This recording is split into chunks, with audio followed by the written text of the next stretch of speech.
চিন রাখবো। অনেকে আমরা এরকম ভাঁজ করে তারপর না এরকম করা যাবে না, তাহলে কোয়াড্রিসেপস টান পড়বে। নিটাকে অ্যাক্সেন্ট রেখে তারপর হিপটাকে অ্যাক্সেন্ট রেখে হিপটাকে ফ্লেক্স করো। যদি ব্যথা পাই তাহলে আমাদের মাফি এটা কি এক্সটেনশন, আমি আঠাশ ডেভেলপ করছি প্যাসিভ হিপ এক্সটেনশন। 2 নম্বর হচ্ছে বায়োলেটারাল প্যাসিভ মেডিয়াল রোটেশন। এই টেস্টটা সবচেয়ে বেশি ইম্পর্টেন্ট এই কারণে যে যদিও পেশেন্টের সকল রেডিওলজিক্যাল ফাইন্ডিং নর্মাল থাকে, কিন্তু শুধুমাত্র এই টেস্টটা পজিটিভ হয়, পেন পাচ্ছি, তাহলে বুঝতে হবে পেশেন্টের আর্থ্রাইটিস ডেভেলপ করছে। 3 নাম্বার টেস্ট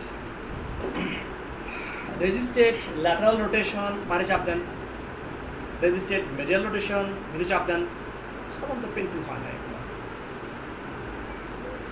5-6 রেজিস্টেড নি ফ্লেকশন, নিটাকে ফ্লেক্স করেন, এভাবেও করা যায়, এটাকে নি ফ্লেক্স করেন, নি ফ্লেক্স রিফ্লেক্সি ব্যথা পায় তাহলে আমার হ্যামস্ট্রিং মাসেল নেশন। দেশে নি এক্সটেনশন করেন নিটাকে, যদি ব্যথা পায় এভাবে করা যায় অথবা এভাবে করা যায়। নি এক্সটেনশন করেন অথবা এভাবেও করা যায়, নিটাকে এক্সটেন্ড করেন, কোয়াড্রিসেপস মাসেল, 3 ভাবে করা যায়। ঠিক আছে, ওকে।